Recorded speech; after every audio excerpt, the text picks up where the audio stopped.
quiero invitar para hablar con nosotros a Leandro Santoro, él es diputado de la Ciudad Autónoma de Buenos Aires y asesor presidencial. Leandro, ¿qué tal? Francisco Olivera, gracias por atendernos. ¿Qué tal, Pancho? Gracias por llamarme.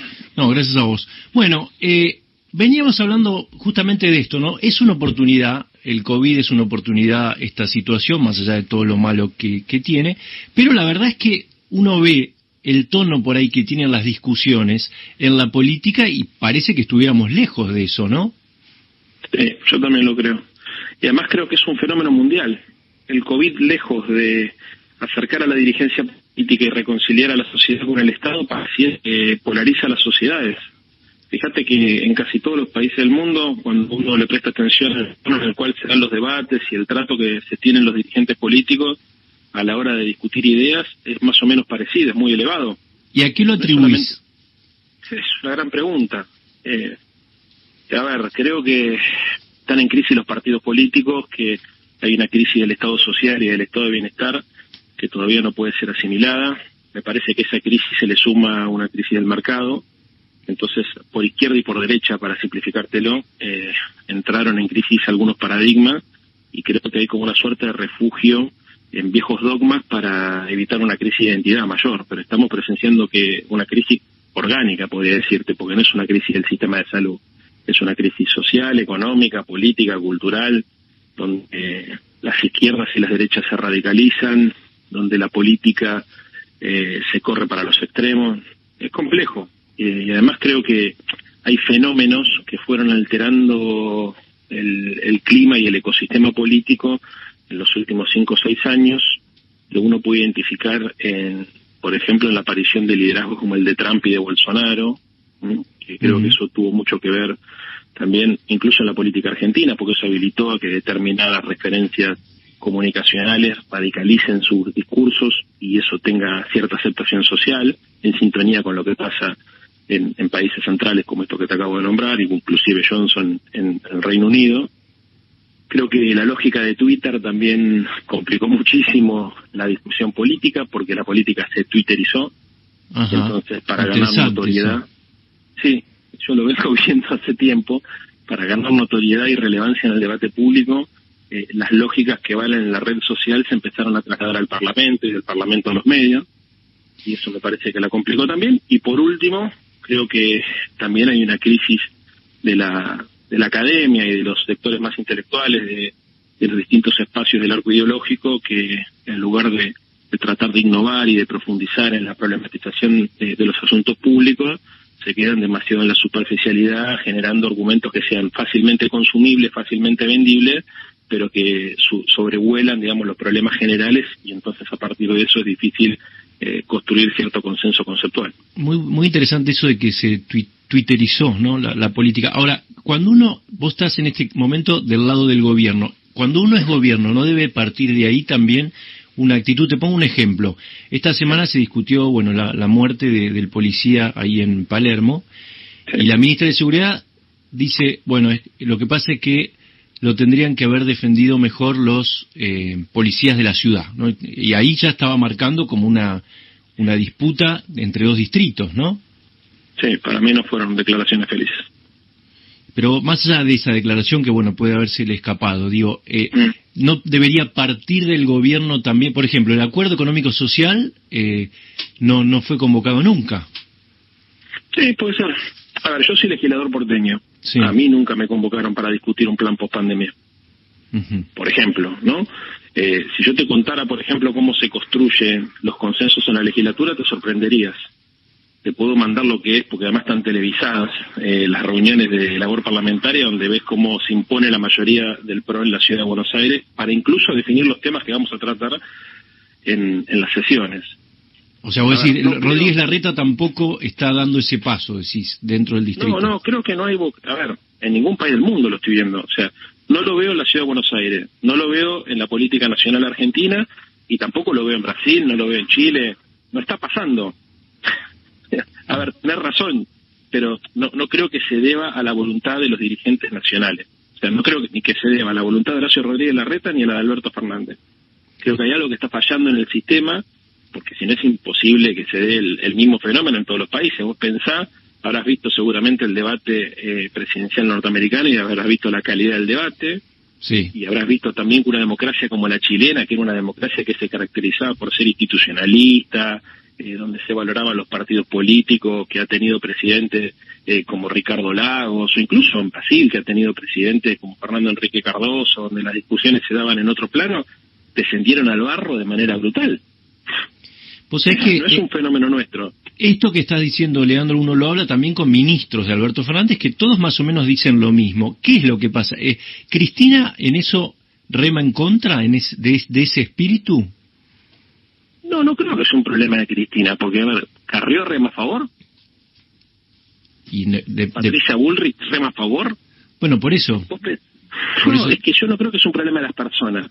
Es muy raro lo que pasa. Mirá, Pancho, vos sabés, yo milité muchos años en el radicalismo, lo conozco bien ese partido.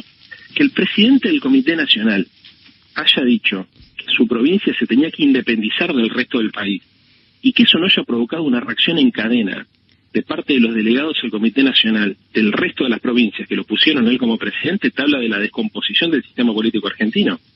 Bueno, hay varias provincias, ¿no?, que se está hablando de eso también, ¿no? Vos sos presidente del Comité Nacional de un partido político nacional. ¿Cómo vas a decir que tu provincia se tiene que separar del resto del país y seguir siendo presidente de ese Comité Nacional de ese partido? Por una pelea por agua, ¿no? Por una obra pública. Porque creo que perdió sentido el contenido de las palabras, que nadie se toma en serio lo que dice nadie. Entonces, como no hay, como no se le presta atención a los discursos, ni a los contenidos, ni a los conceptos, la palabra quedó vaciada de significado, nadie cree en el diálogo. Esto es lo que me parece a mí. Pero no creo que es un problema de la Argentina, creo que es un problema general. O sea, vos lo escuchás a Trump, por ejemplo, decís, este hombre, o sea, en otro contexto diría, está psiquiátrico, ¿no? Y vos decís, no puede ser que la democracia norteamericana, que era el ejemplo, 200 años de edificios institucionales, de solidez, se traben las discusiones en la clave que se traban. Hay un problema grave de la política, creo que la política no está logrando, no creo que es un problema de las personas, creo que es más grave, porque si fuera un problema de Cristina, bueno, pasaría en la Argentina o pasaría a nivel nacional, pero funcionaría bien en las provincias o funcionaría bien en otros países de la región. Acá está funcionando mal en todos lados. Estamos hablando con Leandro Santoro, diputado de la Ciudad Autónoma de Buenos Aires y asesor presidencial. Seguramente mi compañero Pablo Fernández Blanco te quiere hacer una pregunta, Leandro. Bueno, tengo varias, Pancho, si querés las voy a votar. Dale, sí. ¿Cómo estás, Leandro? La primera es, ya para ponerle un poco de pimienta a la entrevista, la reacción de Cornejo fue, si mal no recuerdo, entre otras cosas, cuando se vio que la provincia de Buenos Aires estaba ampliamente beneficiada con la transferencia de fondos públicos por encima del resto de las provincias, incluso muy por encima, si uno dividía la cantidad de plata por la cantidad de población de la provincia. ¿Qué tiene que ver eso con la reacción que tuvo siendo presidente del Comité Nacional? Porque yo lo hubiese entendido si él era el gobernador de la provincia de Mendoza. Bueno, pero están emparentados, Leandro, seamos buenos, como diría Pagani. Pero a ver, me tiene que tener razón en los argumentos. Me pongo en el lugar de él. Yo no digo que tenga razón, estoy contextualizando nada más. Yo no digo que tenga razón. No, yo no digo que tenga razón en la queja de cómo se administra la discrecionalidad de determinados fondos públicos para favorecer una provincia u otra, que sucedió en todos los gobiernos y va a seguir sucediendo, aunque no nos parezca bien, digamos, porque es un problema también de la institucionalidad de la Argentina, la dificultad de saldar definitivamente un consenso político alrededor de una ley de coparticipación, donde se haga justicia, digamos, distributiva hacia el interior de las provincias. Pero esa es una discusión. Ahora, lo que yo digo es, la respuesta de Cornejo fue la respuesta de un gobernador enojado, pero él no era gobernador, él era presidente de un partido nacional. Y cuando Pancho me pregunta por qué no funciona el diálogo político, porque el diálogo político se tiene esencialmente entre los partidos políticos. Y acá no hay partidos políticos, y los presidentes de los partidos políticos actúan como si fuesen presidentes de una facción. Incluso Patricia Bullrich, que es la presidenta del PRO, no actúa como la presidenta del PRO, sino actúa como la representante del sector más radicalizado del PRO. Por eso tuvieron que armarle después una mesa de contención. Mi respuesta fue a la pregunta de Pancho, que me preguntaba por qué no funciona el diálogo político, por qué no hay consenso sobre políticas de Estado, por qué no hay una mesa de discusión, por qué parece que la política se vuelve irracional, y porque los actores actúan de manera irracional. Más allá de que la discusión que vos me hiciste, a ver, yo estoy de acuerdo con que hay que resolver esto, no puede ser discrecional, o sea, si vos mirás, por ejemplo, a las provincias que benefició Macri cuando era presidente, te vas a dar cuenta que sucedió exactamente lo mismo a favor, por ejemplo, de Jujuy, ¿no? Porque eso le servía en su momento para mantener la relación con el radicalismo. Y eso está mal. Ahora, ¿eso cómo se resuelve? Se resuelve en una mesa de diálogo con actores racionales. Y mi sensación es que los actores, a partir de la lógica de la política, que es esto que yo le decía, la twiterización y la polarización extrema, pierden racionalidad. Entonces hay como una suerte de impostura y después hay un funcionamiento más pragmático y de corto plazo que hace imposible pensar más allá del día a día. ¿Por qué pensás que después de haber negociado la deuda exitosamente no logra estabilizarse la economía o la cuestión cambiaria por lo pronto? Y por varios problemas. Primero porque se negoció una parte de la deuda. Todavía no se negoció con el Fondo Monetario ni con la que todavía se tiene con otros organismos. En segundo lugar, porque el principal problema de la economía argentina, que se expresa de manera recurrente en los ciclos de stop and go, es el de la restricción externa. Y ese es un problema enorme que nosotros tenemos de arrastre, podríamos decir, desde el 73, en realidad el 75 ponen muchos como el Rodrigazo como el punto de quiebre, y el giro hacia un modelo más de valorización financiera y de apertura económica, que hace que recurrentemente la economía argentina demande más dólares de lo que puede generar. Con la caída de la economía mundial, la caída de la SIMPO y de la SECPO, lo que pasa es que la Argentina, cuando vos proyectás la capacidad de generar dólares comerciales y genuinos, es muy baja. No tenés capacidad de endeudarte, no tenés reserva, todavía tenés mecanismos de fuga, digamos, a través del poroteo del $200 o de distintos mecanismos, y bueno, todo el mundo sabe que hay una restricción muy fuerte. Históricamente esto se resolvió tomando deuda. Hoy no podés tomar deuda, no podés exportar más porque, digamos, esto también aparentemente hoy es inelástico. Hay un problema. Hay un problema en el comercio mundial y eso hay que resolverlo de manera inteligente, yo creo, con un consenso por lo menos con los actores del sector, digamos, el sector exportador. Ahora, está bien que el presidente y el presidente del Banco Central digan, bueno, necesitamos que empiecen a pensar en pesos, ahorrar en pesos, cuando todos los argentinos ahorramos en dólares, incluso los funcionarios, ¿no? Lo vemos en las declaraciones juradas también. Sí, está muy bien que digan eso, estaría muy mal que piensen que eso se va a dar de la mañana a la noche. Si vos tenés un presidente del Banco Central, un presidente de la Nación, que dice, bueno, que cada uno ahorre en dólares, total, bueno, eso genera por expectativa, generaría una corrida contra el peso y una devaluación enorme. El presidente siempre tiene que esperar a que su moneda se fortalezca y que haya confianza alrededor de su moneda. Lo que no podés hacer es suponer que eso se va a dar de la mañana a la noche. Pero aunque él ahorre en dólares. Aunque él ahorre en dólares, sí. Porque él es, a ver, lo que digo es, el presidente de la Nación, como cualquier funcionario, tiene que saber que hay una cultura bimonetaria en la Argentina. Digamos, si lo desconoces, no entendés lo que está pasando. En segundo lugar, como presidente, no como prepresidente o como ciudadano, como presidente, él está obligado, él o cualquiera, Macri o quien sea, a reclamar y a exigir y a pedir y a articular los medios para que la gente ahorre en pesos en su moneda. No es lo mismo Alberto Fernández como ciudadano que Alberto Fernández como presidente, o Macri como ciudadano o Macri como presidente. No, está bien, pero es lo que, viste, los macristas que tenían la plata afuera que te contestaban lo mismo. Una cosa es el funcionario y otra cosa es... Pero pará, son dos cosas distintas. Una cosa es ahorrar en dólares y tener la plata en una sociedad offshore, no declarada, no pagar impuestos, y después utilizar una ley del Congreso para traerle... No declarada, digo si en el caso que la tuvieran declarada, por ejemplo, que yo... Bueno, en el caso de que la tiene... A ver, a mí no, a vos, ni a mí ni a vos nos asombra, Pancho. O sea, yo desde que soy chico, yo tengo 44 años, pero desde que soy chico, te recuerdo que mi mamá me dice... Cuando hagas un mango, compras $1 y lo metes abajo del colchón. Y sí. O sea, te estoy hablando de que mi vieja perdió todo con la hiperinflación del 89, que mi historia familiar está atravesada por eso, tenía inmobiliaria, ¿viste? O sea, recuerdo esas discusiones en la mesa de la cena cuando era muy chiquito. O sea, eso forma parte, y la gente más grande dice que esto arrancó en el 75 con el Rodrigazo, que se licuaron todos los ingresos. Entonces, esta es la realidad sobre la cual nos toca laburar. Ahora, ¿este país es viable si nosotros tenemos una suerte de dolarización de facto? No. ¿Se puede aceptar eso? No. ¿Se puede negar? Tampoco. Es la complejidad del tema. O sea, ni lo podés aceptar ni lo podés negar. Tenés que tratar de ir generando mecanismos.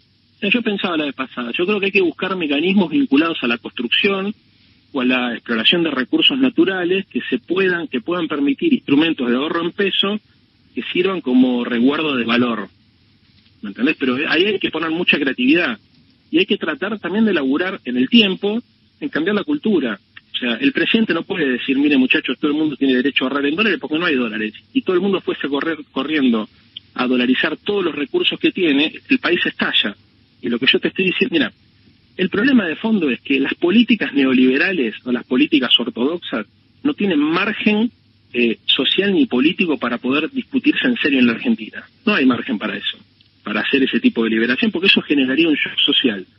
Y las políticas heterodoxas, por la crisis y la pandemia, no dan los resultados esperados, porque vos inyectás guita en la economía y sin embargo el consumo no levanta. Es una trampa, ¿no? Es como una... A ver... No, pero Leandro, Pancho, ¿puedo meter un poquito más? Dale, estamos medio corto de tiempo, pero... dale. Con Leandro da para charlar bastante. Como vos quieras. Dale. Sí. Brevemente. Hay una cuestión porque a mí me fastidia un poco la discusión neoliberalismo y políticas heterodoxas cuando hay cosas, ¿viste? La ley de gravedad sigue siendo la ley de gravedad. Si vos administrás un Estado que tiene desahorro permanente, vas a terminar una crisis. Lo maneje alguien de izquierda o alguien de derecha. Y acá, insisto, lo manejó Cristina Kirchner, hubo un desahorro tremendo. Lo manejó Macri, también hubo un desahorro tremendo. Entonces, ¿por qué no dejamos de discutir estas cuestiones y volvemos a lo básico, que es que si vos sabés que en tu casa no te alcanza la plata a fin de mes, sabés que el mes siguiente vas a tener un problema? Sí, pero bueno, yo en eso no creo. Porque si bien yo no creo en la emisión disparatada, porque lo que vos llamás desahorro entiendo que es déficit fiscal. Casi todos los países del mundo tienen déficit fiscal. El tema es cómo lo administran. Si tenés 10 puntos o 8 puntos, como estamos teniendo ahora, de déficit fiscal, sí es insostenible en el tiempo. Esto como consecuencia de una situación extraordinaria por la pandemia. Digamos, porque si el Estado se retiraría, existe de verdad, la posibilidad de que nos pase lo que le pasó a los chilenos. O sea, en Chile explotó todo. Y, viste, porque el Estado se retira, imagínate si esto llegara a suceder en la Argentina, que es una clase media con expectativa de movilidad social ascendente. La situación es muy frágil en términos institucionales en toda América Latina. Y un país como el nuestro, que tiene una sociedad que tiene siempre expectativa de mejorar, no está en condiciones de bancarse una política de shock, de prolijamiento, si querés, de las variables socioeconómicas como la que vos estás pidiendo, porque si se llegara a dar esa situación de la mañana a la noche, todos aspiramos a que haya superávit fiscal, superávit comercial. El tema es que haces, si en un contexto como este, si por ejemplo despedís empleados públicos, reducís el gasto público a la mitad, eso destruiría la economía.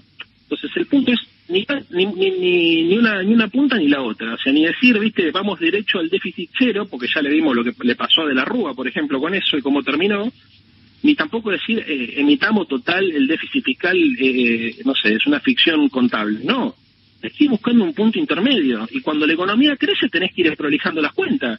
Lo que vos no podés hacer es políticas procíclicas, tenés que hacer políticas contracíclicas. Yo también aspiro a que haya una sociedad donde podamos exportar más de lo que importamos y donde podamos ahorrar más de lo que gastamos. Pero ojo, no le digamos a la gente que los países en el mundo funcionan así, porque los países en el mundo funcionan a veces así y a veces no. Leandro, muchísimas gracias.